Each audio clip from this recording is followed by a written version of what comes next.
Ja jestem Janusz, nick Janusz. A ja jestem Marta. Nick Grażyna. Niedawno zamieszkaliśmy w Tajlandii.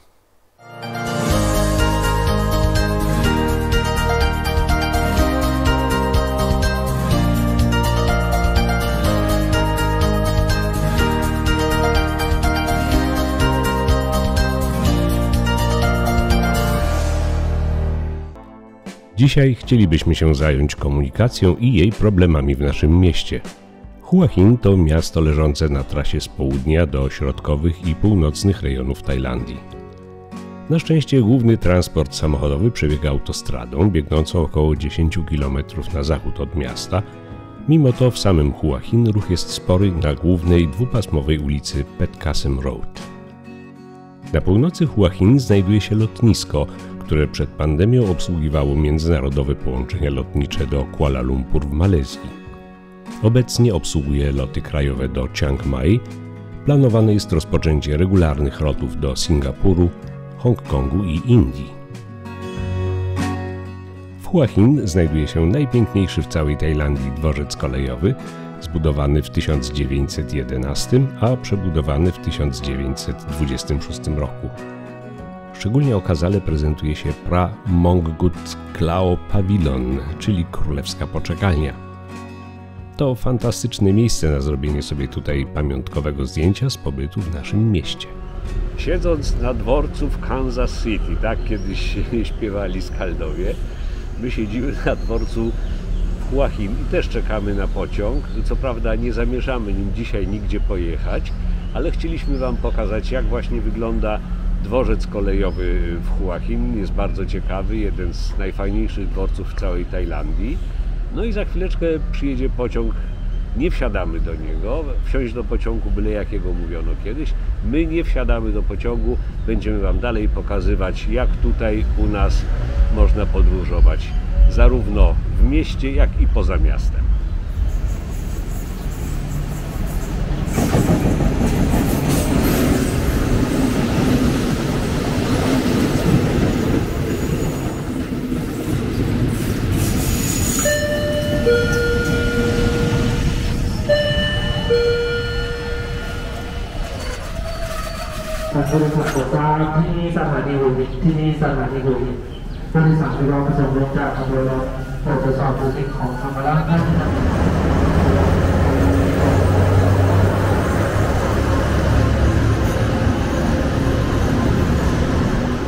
Obok trwają bardzo zaawansowane już prace przy budowie szybkiej linii kolejowej i nowego dworca, a ten obecny zamieniony zostanie na muzeum. W Hua Hin znajduje się kilka miejsc, z których odjeżdżają autobusy do Bangkoku i innych miast Tajlandii.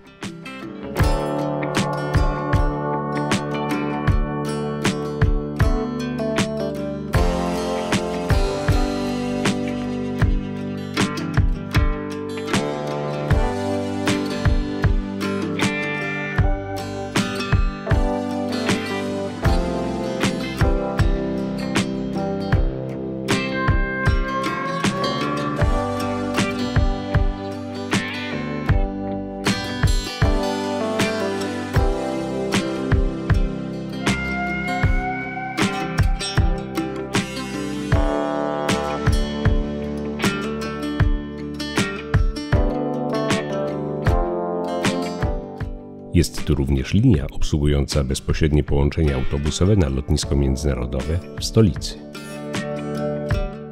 Przy Petkasem Road, czyli głównej ulicy Hua Hin, wyznaczone są przystanki dla autobusów i busów kursujących na północ i południe.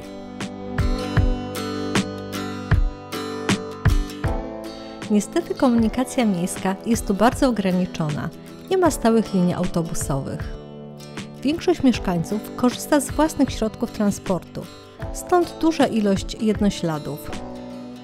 Wzdłuż głównych ulic kursują małe otwarte busiki zwane Songthae. Jeżdżą bez rozkładów jazdy, wystarczy je zatrzymać w dowolnym miejscu i wskoczyć do środka. Częstotliwość jazdy bywa różna, zależna od ilości pasażerów na końcowych przystankach. Czasem trzeba długo czekać, aż Songthae się pojawi.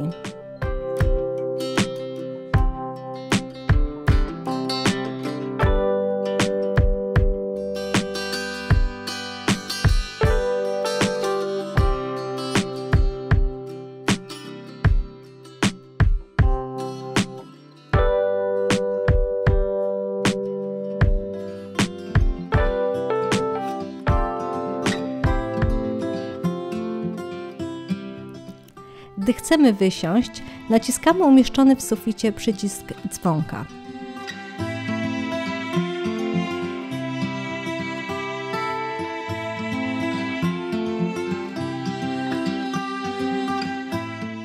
Wysiadając, podajemy kierowcy należność za przejazd. To niezależnie od długości trasy 10 batów, czyli złoty 30 od osoby. W ten sposób można tanio przemieszczać się pomiędzy poszczególnymi rejonami miasta. Kiedyś w Hua Hin jeździło 5 linii Songtaeb oznaczonych różnymi kolorami, jedna nawet dość daleko. Nie wiemy, jak to funkcjonuje teraz, musimy je wypróbować. Są tutaj też taksówki, otwarte pojazdy, tuk-tuki na krótsze dystanse, czekające na pasażerów na postojach.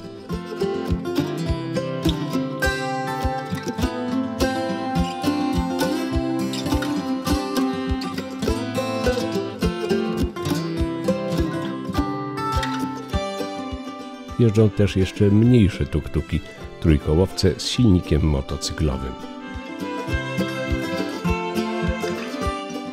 Większe taksówki oferują przejazdy do atrakcyjnych turystycznie miejsc w okolicy. Ceny dla turystów. Jest też mobilna aplikacja Grab Transport, podobna do Uber czy Bolt, z bardzo umiarkowanymi cenami za przejazd. Przykładowo dojazd na lotnisko z naszego domu, około 9 km, kosztuje 30 zł. Jest też jeden szczególnie wygodny sposób poruszania się w pojedynkę. To mototaksi, czyli motocyklista, który szybko i sprawnie zawiezie Cię w wyznaczone miejsce, zręcznie omijając korki. Ceny za taki przejazd są naprawdę niskie. Można zamówić mototaksi w aplikacji mobilnej lub wsiąść na motocykl w wielu miejscach postojowych.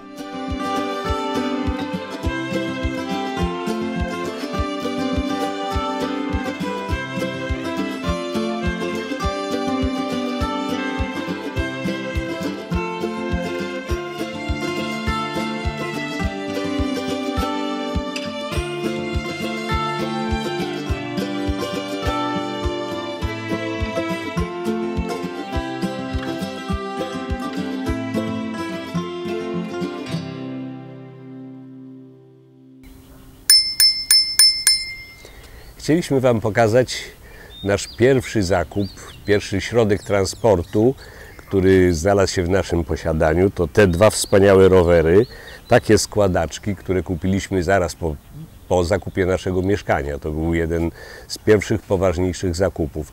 Były naprawdę tanie. One kosztowały wtedy w przeliczeniu na złotówki około 500 zł, 2 sztuki, więc były naprawdę bardzo tanie.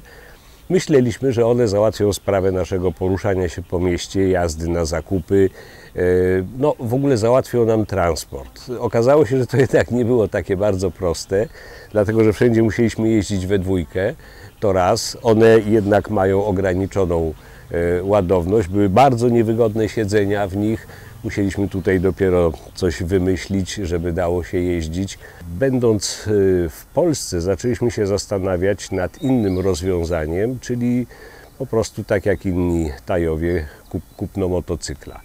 No ale wiązało się to również z problemami związanymi z prawem jazdy, dlatego że wiadomo, tutaj w Tajlandii trzeba mieć prawo jazdy na motocykl, które jest zupełnie inne niż na samochód. To polskie prawo jazdy, które obejmuje możliwość jeżdżenia małymi motocyklami, tutaj nie obowiązuje. No więc ten sposób w ogóle odpadł i nie dało się w ten sposób tutaj przyjechać bez prawa jazdy. Myśleliśmy o tym, żeby zrobić również tajskie prawo jazdy, no ale tak prawdę mówiąc znaleźliśmy inne rozwiązanie. A jakie?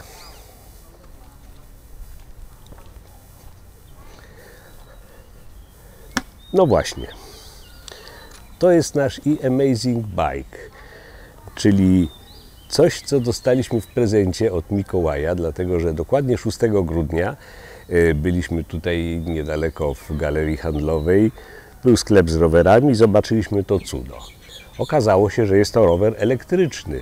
Jest to rower elektryczny, nas kosztował dokładnie niecałe 2000 batów, czyli jakieś 2400 zł. I okazało się, że dla nas jest to genialne rozwiązanie. Dlaczego? Przede wszystkim jest to dwuosobowy rower, więc załatwiał nam sprawę jazdy we dwójkę. Druga sprawa jest taka, że on ma wyjmowany akumulator.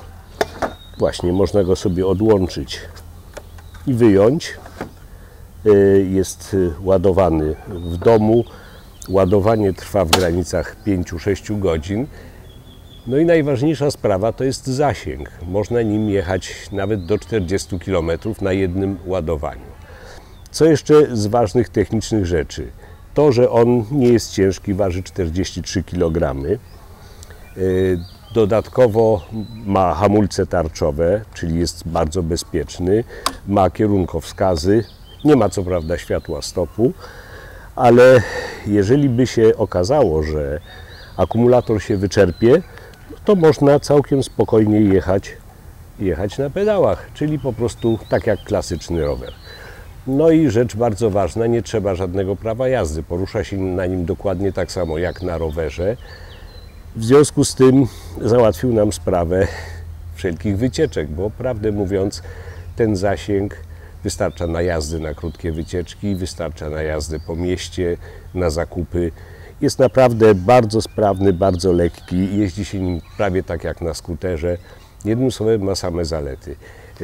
Co tu jeszcze można o nim powiedzieć? No koła 16 cali, no i maksymalne obciążenie jest 150 kg. Tyle można akurat obciążyć go. Oczywiście my z Martą Grażynką w sumie ważymy znacznie mniej, więc nie ma problemu z poruszaniem się tutaj na nim. Co jeszcze? Bardzo istotna rzecz, mianowicie on ma naprawdę bardzo pokaźny pojemnik tutaj z przodu. I tutaj mieszczą się prawie wszystkie nasze zakupy. Jest to zamykane na kluczyk, co jest bardzo ważne. Można sobie tutaj trzymać kask. Co jest jeszcze istotne, mianowicie tutaj jest blokada tylnego koła. Można sobie to tylne koło zablokować. Można sobie tutaj jeszcze wyregulować amortyzatory zależnie od obciążenia, żeby były twardsze i bardziej miękkie. Z danych technicznych silnik ma 350 W. Pozwala na rozpędzenie się tego pojazdu do 30 km na godzinę, co jest zupełnie wystarczające w naszym przypadku. A raczej nigdy tak szybko nie jeździmy. Co jeszcze jest ciekawego? Oczywiście są jeszcze minusy.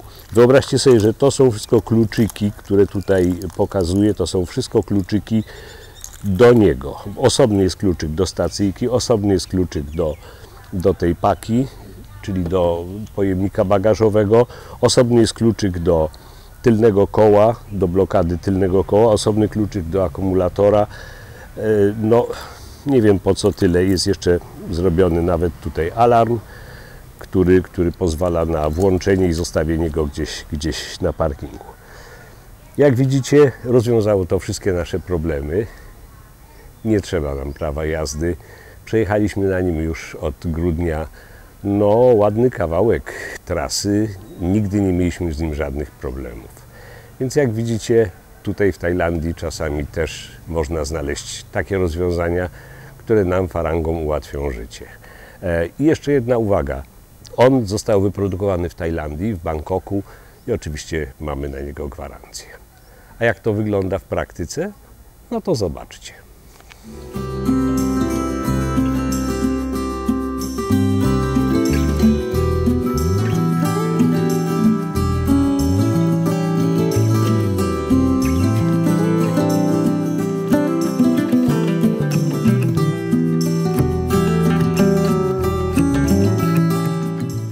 Jak świętujemy trzeci raz w roku Nowy Rok?